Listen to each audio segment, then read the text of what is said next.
저는 샬롬에 대한 안 좋은 추억이 있습니다. 제가 학생부 때 총무였거든요. 총무였는데 지금도 마찬가지지만 그때는 정말 내성적이었습니다. 그래서 우리 총무가 그 예배 중에 해야 될 일들이 있었습니다. 뭐가 있었냐면 예배 목사님 설교 끝나고 나면 나가서 광고하는 일을 했습니다. 광고하는 일을 했는데 내성적인 제가 제일 앞에 나가서 가장 먼저 인사했던 게 뭘까요? 네, 샬롬입니다. 너무 힘들었어요. 샬롬 하면서 그냥 하는 게 아니라 우리 그 누나들이 하는 것이 이렇게 손을 내면서 샬롬 이렇게 인사를 하더라고요. 샬롬으로 끝나는 것도 아니라 샬롬하고 나서 주님의 이름으로 사랑합니다까지 했습니다. 아주 기계적으로 잘했던 것 같습니다. 여러분, 샬롬이 무슨 말일까요?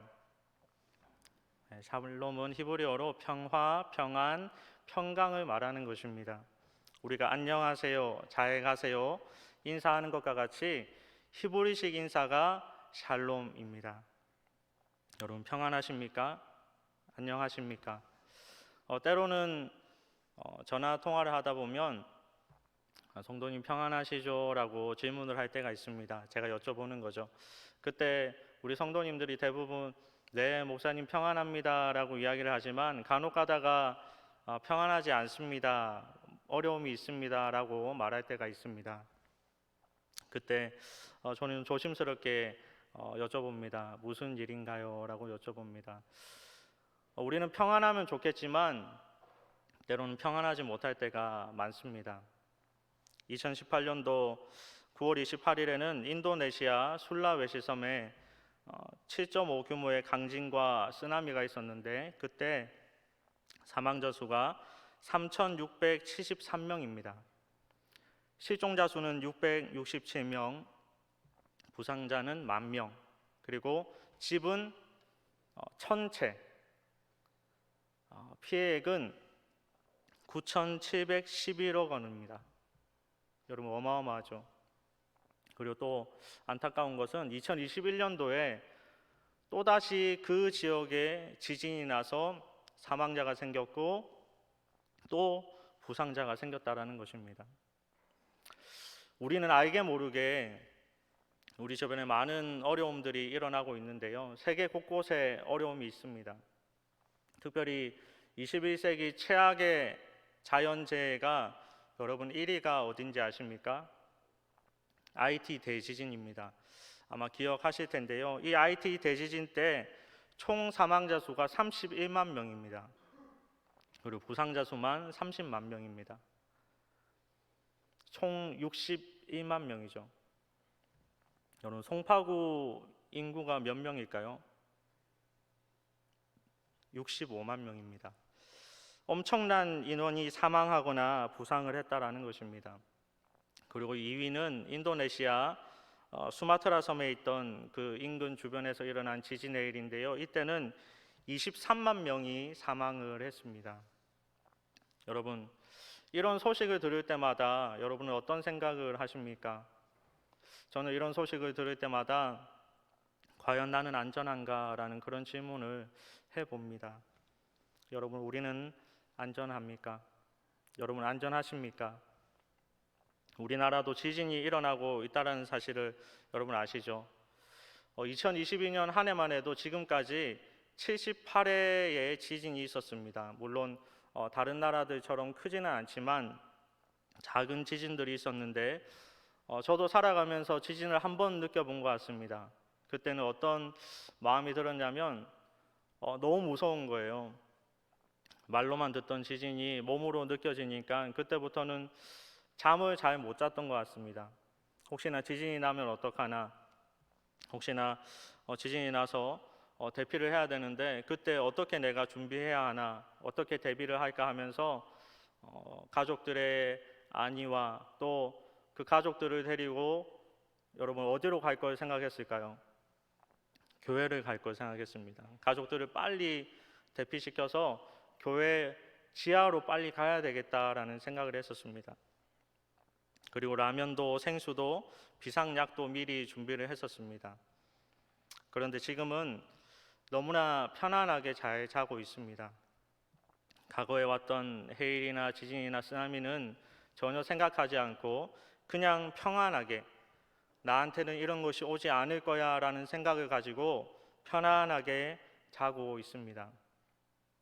여러분, 설마 우리에게 지진이 올까요? 올 수도 있습니다. 그럼 또 하나 질문하겠습니다. 설마 우리에게 죽음이라는 것이 올까요?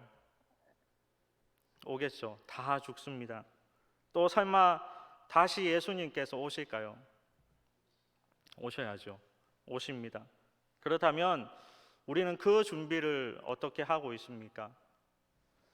아무 대비 없이 지진과 쓰나미를 만나서 죽어야만 했던 수많은 사람들처럼 어쩌면 우리는 예수님 오실 것을 기다리면서 정작 죽음을 기다리면서 아무 준비도 대비도 하지 않고 살아가고 있는지도 모릅니다.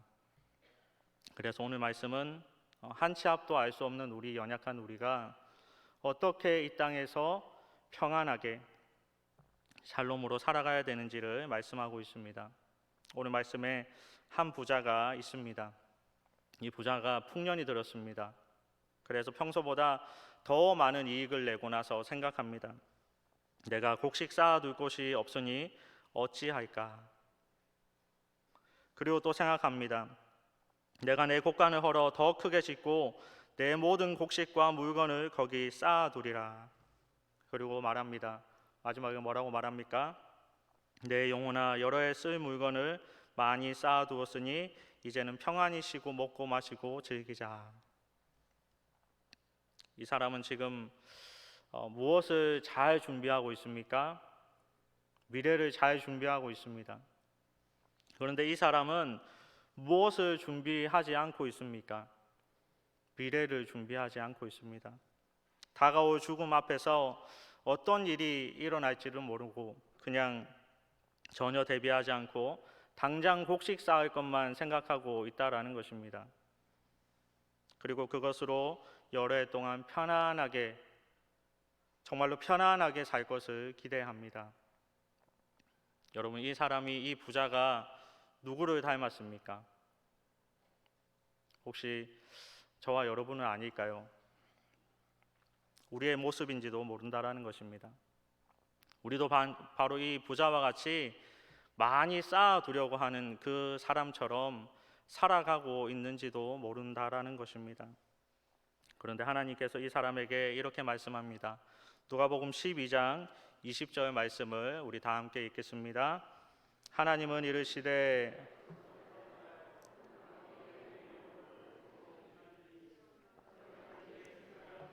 누구의 것이 되겠느냐 하였으니. 우리는 분명히 예수님께서 재림할 것을 믿습니다.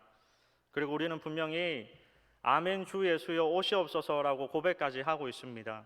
그렇다면 우리의 행동은 이 어리석은 부자와 같은 행동을 하지 말아야 된다라는 것이죠. 여러분, 아멘 주 예수여 오시옵소서, 예수님께서 곧 오실 것처럼 살아가는 모습은 과연 어떻게 살아가는 것일까요? 그 첫 번째, 우리는 예수님께서 곧 오실 것처럼 성전을 돌봐야 합니다. 성전을 돌봐야 한다.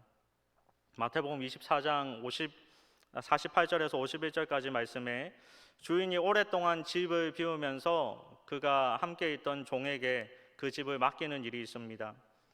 그때 그 종이 어떻게 말하냐면 주인이 더디 오리라, 주인이 늦게 온다라는 것이죠. 그러면서 동무들을 때리기도 하고 술친구를 불러서 파티를 합니다. 그런데 그 결과가 마태복음 24장 50절에서 51절 말씀에 이렇게 말씀합니다. 생각하지 않은 날, 알지 못하는 시간에 그 종의 주인이 이르러 엄히 때리고 외식하는 자가 받는 벌에 처하리니 거기서 슬피 울며 이를 갈리라. 주인 대신 예수님께서 오실 때에 엄청난 후회를 하게 된다라는 것이죠. 성도님 여러분, 주님이 우리에게 맡겨주신 것은 무엇입니까? 바로 성전입니다. 그 성전을 돌보는 일인데 성전은 두 가지가 있습니다. 첫 번째는 저와 여러분이 섬기는 이 잠실교회 이 성전을 말하는 것이고요. 두 번째는 고린도전서 3장 16절에 이렇게 말씀합니다. 너희는 너희가 하나님의 성전인 것과 하나님의 성령이 너희 안에 계시는 것을 알지 못하느냐. 하나님께서는 우리의 몸을 성전이다, 즉 너희가 성전이다라고 말씀을 하고 있습니다. 그렇다면 우리는 우리의 몸인 성전과 우리가 섬기는 교회를 잘 돌보면서 주님 맡겨주신 성전을 잘 돌보면서 살아가고 있습니까? 우리는 예수님 곧 오실 것처럼, 예수님 정말로 곧 오실 것처럼 하나님 맡겨주신 이 성전을 돌보는 일에, 내 몸을 돌보고 잠실교회를 돌보는 일에 최선을 다해야 될 줄을 믿습니다. 터툴리아는 이런 말을 했습니다. 순교자의 피는 교회의 씨앗이다. 한번 따라해 볼까요? 순교자의 피는, 제가 순교자의 피는 하면 순교자의 피는 할 줄 알았는데, 순교자의 피는 교회의 씨앗이다. 교회를 위해서 피 흘림이 없으면, 조금 더 부드럽게 말해 볼까요? 교회를 위해서 헌신하고 순종하지 않으면 교회는 어떻게 된다라는 말입니까? 생명력이 없다라는 것입니다. 저와 여러분이 아무도 죽지 않고 아무도 순종하지 않고 아무도 헌신하지 않으면 교회는 그 생명력을 잃게 된다라는 것입니다. 반대로요, 우리가 헌신하고 우리가 순종할 때 교회는 어떻게 되겠습니까? 살아나는 것입니다. 사랑하는 여러분, 예수님은 곧 오십니다. 예수님은 반드시 오시고요, 그때 하나님께서 나를 보십니다. 여러분을 보십니다. 세상엔 것 다 더럽혀서 하나님의 형상대로 만들어진 우리가 전혀 하나님의 형상은 가지고 있지 않고 안타까운 모습을 하고 있는지 없는지 아닌지 하나님은 보십니다. 세상 좋은 것에 우리를 더럽히지 않고 하나님의 사람으로 정결하게 거룩하게 살아가는 것을 하나님은 바라보신다라는 것입니다. 또 하나는 우리 교회를 보십니다. 생명력 있는 교회, 하나님의 사랑이 넘치는 교회, 순종과 헌신이, 나눔이, 사랑이 가득한 교회인지를 보십니다. 그리고 저와 여러분이 그 일들을 감당하고 있는지를 보십니다. 예수님 다시 오실 때, 곧 오실 때 저와 여러분의 그 헌신, 돌보는 그 모습을 본다라는 사실을 기억하고 우리의 몸을 돌보고 교회를 돌보는 그 일에 최선을 다해서 살아가는 저와 여러분의 인생이 되기를 주님의 이름으로 축복합니다.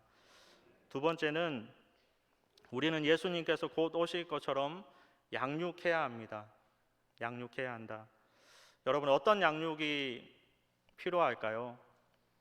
가장 먼저 기본적인 것은 자녀에 대한 양육일 것이고, 그리고 손자, 손녀에 대한 양육도 있고, 또 우리 교회는 5단계 양육이 있죠. 그 양육도 있을 것입니다. 이들은 양육을 할 때 어떻게 해야 되냐? 예수님 곧 오실 것처럼 양육을 해야 한다라는 것입니다. 자녀들을 기준으로 보았을 때 여러분 질문하겠습니다. 우리 자녀가 일주일 동안 살아가면서 성경을 얼마나 읽고 있는지 여러분 점검해 보셨습니까? 우리의 자녀가 일주일 동안 하나님과 교제는 얼마나 하고 있는지 여러분 점검해 보셨습니까? 기도는 하고 있는지, 예배는 잘 드리고 있는지, 구원의 확신은 있는지 여러분 점검해 보셨습니까? 예수님 분명히 오셔서 저와 여러분을 찾을 뿐만이 아니라 우리에게 맡겨주신 그 자녀를 다시 찾아가실 텐데 여러분, 우리 자녀들 괜찮겠습니까? 혹시 우리의 자녀가 전혀 기도하지 않고 예배 드리지 않고 하나님과 전혀 상관없는 삶을 살아가고 있지는 않습니까? 만약 그렇다면 여러분 괜찮습니까? 여러분 이미 말을 안 듣습니까? 이미 내 손을 벗어났습니까? 종교는 자유니까 이제 마음대로 개인에게 맡기고 살아가고 있습니까? 만약에 그런 분이 계시다면 그분이 천국과 지옥에 대해서 제대로 알고 있는지 한 번쯤은 의심해 봐야 합니다. 왜냐하면 지옥은요, 우리가 생각하는 그 이상이기 때문입니다. 마가복음 9장 48절에 이렇게 말씀합니다. 우리 다 같이 읽겠습니다. 거기에서는 구더기도 죽지 않고 불도 꺼지지 아니하느니라. 아멘.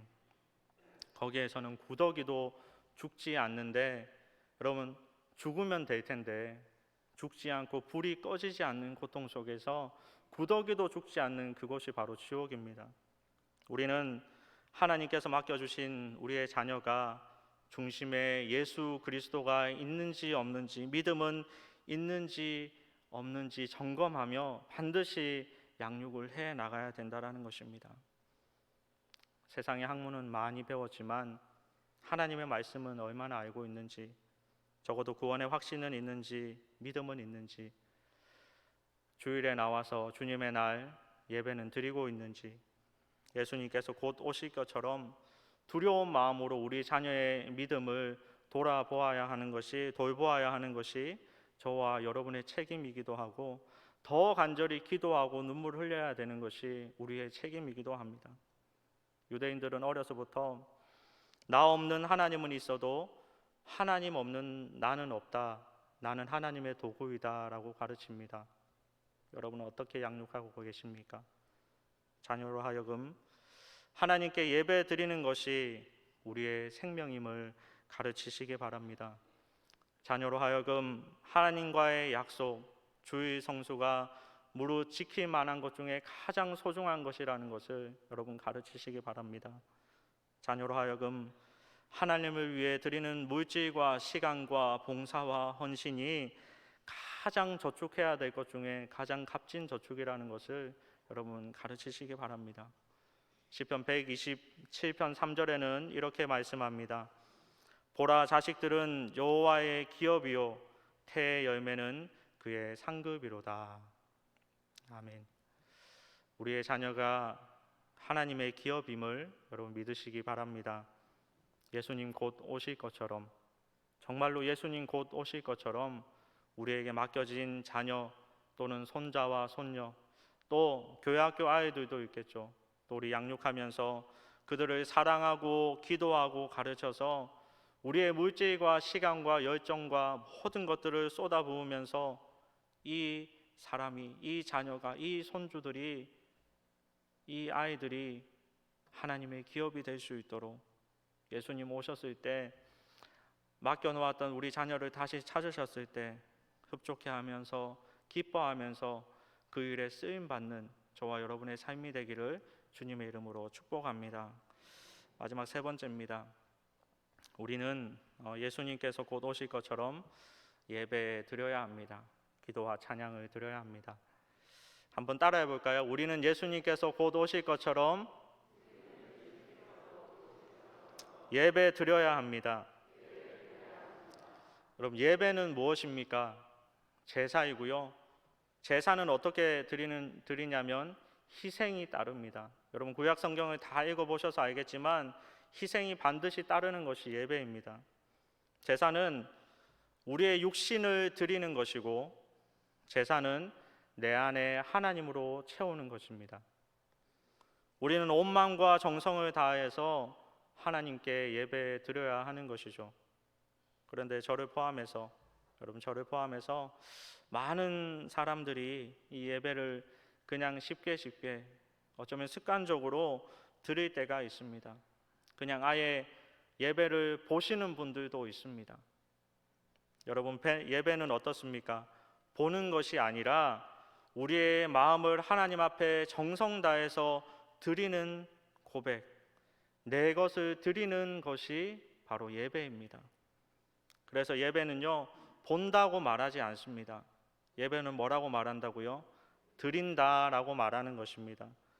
그래서 예배를 드리면서 내 것을 드리고 누구의 것을 채웁니까? 하나님의 것으로 채우는 것입니다. 요한복음 4장 23절에서 24절에 이렇게 말씀합니다. 우리 다 함께 읽겠습니다. 아버지께 참되게 예배하는 자들은 영과 진리로 예배할 때가 오나니 곧 이때라.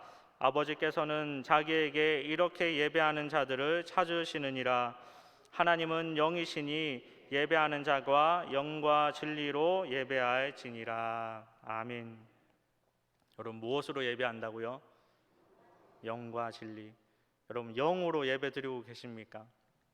여기서 말하는 영으로는 내 육신을 위한 예배가 아니라, 여러분 중요합니다. 내 육신을 위한 예배가 아니라 영을 위한 예배를 드려야 된다라는 것입니다. 우리는 영을 위한 예배를 드리고 있습니까? 아니면 내 육신을 위한 예배를 드리고 있습니까? 그 다음 말하는 것이 진리이죠. 여기서 말하는 진리는 하나님의 말씀입니다. 모두 하나님의 말씀이 이루어질 것을 믿고 하나도 틀림없음을 믿고 믿음을 다해서 드리는 것이 바로 이 진리로 드리는 예배입니다. 여러분, 예배 드리면서 기도하면서 찬양하면서 내 마음의 위로를 위해 내 육신의 편안함을 위해 기도하고 찬양하며 혹시 예배를 보고 있지는 않습니까? 그것은 예배의 본질에서 완벽하게 벗어나는 것입니다. 여러분, 벗어나다라는 말을 우리 히브리어로 하면 어떤 말이죠? 어떤 말이죠? 하마르티아. 여러분 들어보셨죠? 죄, 벗어나다, 하마르티아. 그럼 예배를 우리가 제대로 드리지 못하고 진짜 드려야 되는 그 본질에서 벗어나는 것은 죄입니다. 우리의 예배는 우리가 받는 예배가 아니라 우리가 드리는 예배입니다. 우리의 예배는 영의 아버지 되신 하나님께 나의 영을 드리는 예배입니다. 그 진리를, 말씀을 따라서 철저하게 깨어지고 부서지는 것, 그 말씀 앞에 순종하는 것, 그것이 진리 영으로 드리는 예배라는 것입니다. 하나님께서 아벨과 가인의 제사 가운데 누구의 제사를 받으셨습니까? 아벨이죠. 아벨의 제사를 왜 받으셨습니까? 그가 힘을 다해서, 마음을 다해서, 뜻을 다해서 또 희생의 예배를 드렸기 때문입니다. 여러분의 예배, 지금 드리는 예배, 우리 주일 예배, 여러분은 어떤 희생을 하면서 예배를 드리고 있습니까?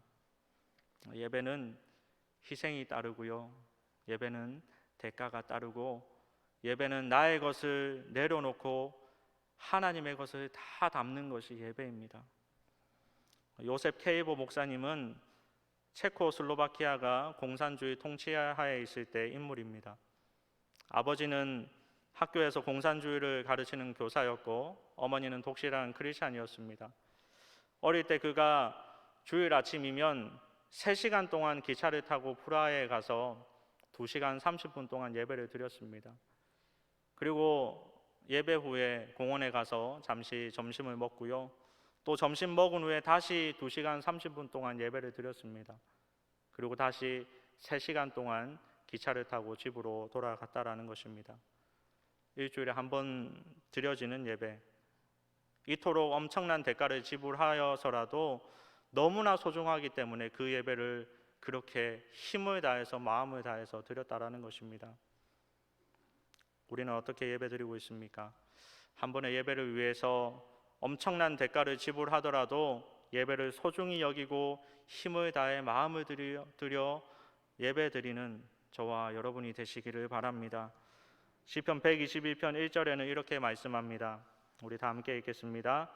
사람이 내게 말하기를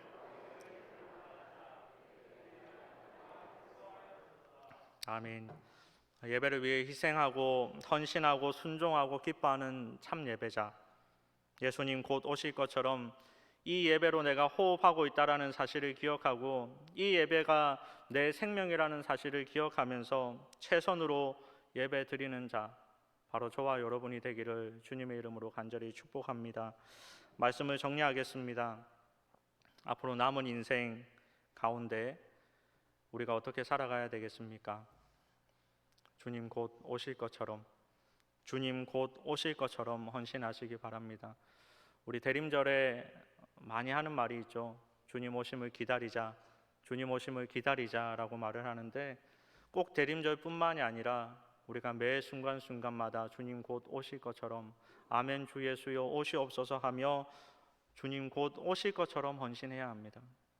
하나님의 교회를 돌보고 봉사하고 헌신하는 일, 또 우리의 몸을 정결하게 깨끗하게 가꾸고 씻는 일, 또 우리의 자녀와 손자와 손녀, 우리에게 맡겨진 영혼들, 아이들을 주님께로 온전하게 갈 수 있도록 양육하는 그 일, 그것을 위해서 아끼지 않는 일, 또 매주일마다 예배 드릴 때 그 예배를 최선을 다해서 온 힘을 다해서 드리는 그 일, 정말로 주님 오셨을 때 아무것도 준비되지 않고 그냥 창고에 있는 곡식들만 가득한 그런 인생이 아니라 조금 전에 말했던 그 일들을 우리가 잘 감당했을 때 하나님께서 주시는 그 상급이 우리의 삶 가운데 넘쳐날 줄 믿습니다.